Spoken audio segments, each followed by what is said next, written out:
Hello everyone, welcome back to my YouTube channel. This is your host Yashankit and आज का video होने वाला है TVS iQUBE के ऊपर। ये एक इलेक्ट्रॉनिक व्हीकल है। मैं आपको दूंगा इसका आज एक कंप्लीट वॉक अराउंड और साथ साथ बताऊंगा आपको इसके सारे फीचर्स। तो let's start the video right away.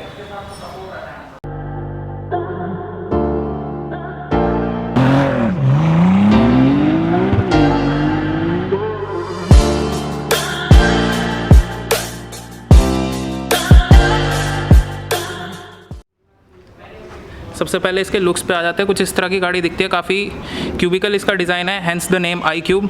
आगे आ जाते हैं तो सबसे पहले हमें यहाँ पर एक हेडलैम्प आता है यहाँ पर, और यहाँ पर इसके टर्न इंडिकेटर्स हैं। ऊपर की तरफ आए तो ये हमारी एक LED DRL दे रखी है हमें यहाँ पर।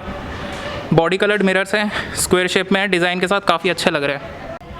कुछ इस तरह का इसका रियर सेक्शन दिखता है। पीछे यहाँ पर इसके एक टेल लाइट है, यहाँ पर दो इसके इंडिकेटर है। काफ़ी अच्छा डिज़ाइन लग रहा है देखने में, क्योंकि बाकी साइड से ये पूरा क्यूब है और पीछे आके इसका थोड़ा सर्कुलर सा डिज़ाइन आ जाता है। इसकी हब माउंटेड मोटर की अगर बात करें तो ये मोटर बॉश से ली गई है, और इस मोटर के अंदर आती है हमारी 5 PS की पावर और 150 न्यूटन मीटर्स का टॉर्क आता है फ्रॉम 0 RPM।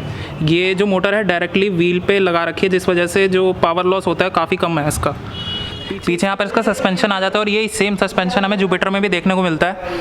आगे की तरफ आए तो आगे का जो अलॉय है ये भी जुपिटर से काफ़ी मिलता जुलता है। ये इसका iQUBE का अलॉय है, और यहाँ पर बिल्कुल सेम दिखने वाला जुपिटर का भी अलॉय है। आगे हमें यहाँ पर फ्रंट डिस्क दे रखी है, पीछे कोई डिस्क नहीं है बिकॉज जो मोटर है डायरेक्टली माउंटेड है।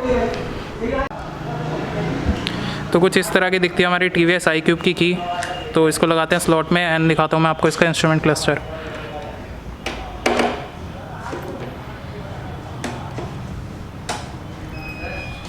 स्टार्ट करते ही सबसे पहले यहाँ पर ऊपर TVS की ब्रांडिंग आ जाती है, और एक TVS की ब्रांडिंग यहाँ पर भी है। वेलकम iQUBE की स्क्रीन आती है इसमें, और 66% इसमें बैटरी है, और बिना स्टैंड हटाए गाड़ी स्टार्ट नहीं होगी। ये एक कलर TFT डिस्प्ले है। कुछ इसी तरह का डिस्प्ले हमें एंटॉक में भी देखने को मिलता है, पर वो कलर्ड नहीं है। इस स्क्रीन के अंदर हमें काफ़ी सारे फीचर्स दिए गए हैं, जैसे जियो फेंसिंग दे रखा है इसके अंदर, टर्न बाय टर्न नेविगेशन भी दे रखा है। बाकी इसके मेन फीचर्स जो हैं वो फ़ोन में ही आ जाते हैं। फ़ोन के साथ कनेक्ट होकर इसके मैसेजेस वगैरह दिखाते हैं, और जो भी इनकमिंग कॉल्स होती है वो सब दिखाता है।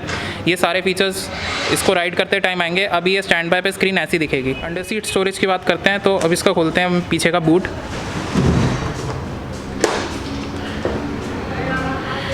21 लीटर की स्पेस दे रखी है हमें यहाँ पर। और अब देखते हैं इसमें हेलमेट कौन से फिट होते हैं। सबसे पहले एक छोटे साइज़ का हेलमेट हम इसमें डाल रहे हैं। डालने के बाद ये पूरा आराम से क्लोज हो जा रहा है, और अब बड़ा हेलमेट डालते हैं। फुल साइज़ हेलमेट है ये, और ये इसमें फिट भी नहीं हो रहा पूरा।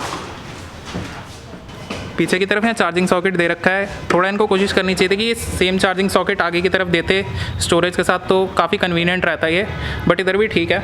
यहाँ पर दे रखी है एक फ़र्स्ट एड किट, और जो मटेरियल है काफ़ी अच्छी क्वालिटी का है। सीट की फोम की बात करें तो काफ़ी ज़्यादा सॉफ्ट है ये सीट, तो डेली कम्यूट करने में कोई प्रॉब्लम नहीं देगा। अब आ जाते हैं इसके फुटबोर्ड पे। कुछ इस तरह का इसका फुटबोर्ड दिखता है, और स्पेस इसमें काफ़ी ज़्यादा है। मेरा 10 नंबर का जूता इसमें पूरा आराम से फिट हो पा रहा है, और आगे पीछे करने के लिए भी जगह है इसमें। यहाँ पर हमें एक हुक दे रखा है to hang our groceries, and एक हुक यहाँ भी दे रखा है।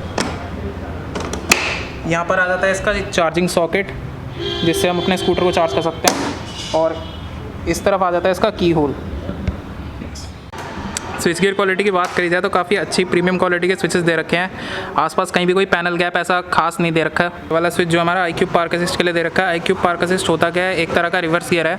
हम जैसे इस बटन को प्रेस करेंगे, यहाँ पर आ जाएगा रिवर्स लिखा हुआ, और इसको 3 की स्पीड तक हम इस गाड़ी को रिवर्स कर सकते हैं। यहाँ पर इसका ओडोमीटर दे रखा है हमें, ट्रिप मीटर और एवरेज स्पीड। यहाँ पर लिखा हुआ है phone not connected. Phone connect करने के बाद ये सारे फीचर्स अवेलेबल हो जाएंगे इसके।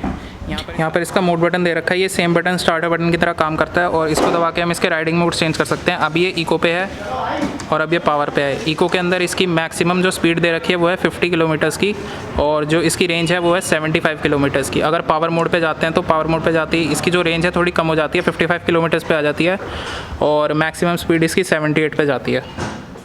डिज़ाइन तो इस गाड़ी का काफ़ी अच्छा है, लेकिन एक दो कमियां हैं इसकी, जैसे इसकी रेंज और इसकी टॉप स्पीड भी सिटी में जो है मैनेजेबल है, लेकिन अगर आप डेली कम्यूट करते हैं तो 55 या 75 की रेंज जो है इनफ नहीं है। इसको थोड़ा ही बढ़ा सकते थे। गाड़ी में भी एक ही कलर अवेलेबल है जो कि वाइट कलर है, काफ़ी अच्छा है, डिसेंट सा कलर लगता है, और इसके मिरर्स जो है बॉडी कलर है, बिल्कुल अच्छे से सूट करते हैं। डिज़ाइन भी इसका काफ़ी एर्गोनॉमिक है। प्राइसिंग की बात करें तो इस गाड़ी की ऑन रोड कॉस्ट पड़ती है 1,30,000 की, और एक साल के अंदर इसकी 2 सर्विसेज होती है जो 400 रुपीज़ ईच की पड़ती है। So in the end thank you very much for watching this video. अगर वीडियो अच्छा लगे तो लाइक कर देना एंड सब्सक्राइब भी कर देना चैनल को। और अगला वीडियो होने वाला है इसकी टेस्ट राइड का, मैं बताऊँगा ये कैसी है चलाने में और ओवरऑल परफॉर्मेंस किसकी है। So this is your host Yashankit signing of.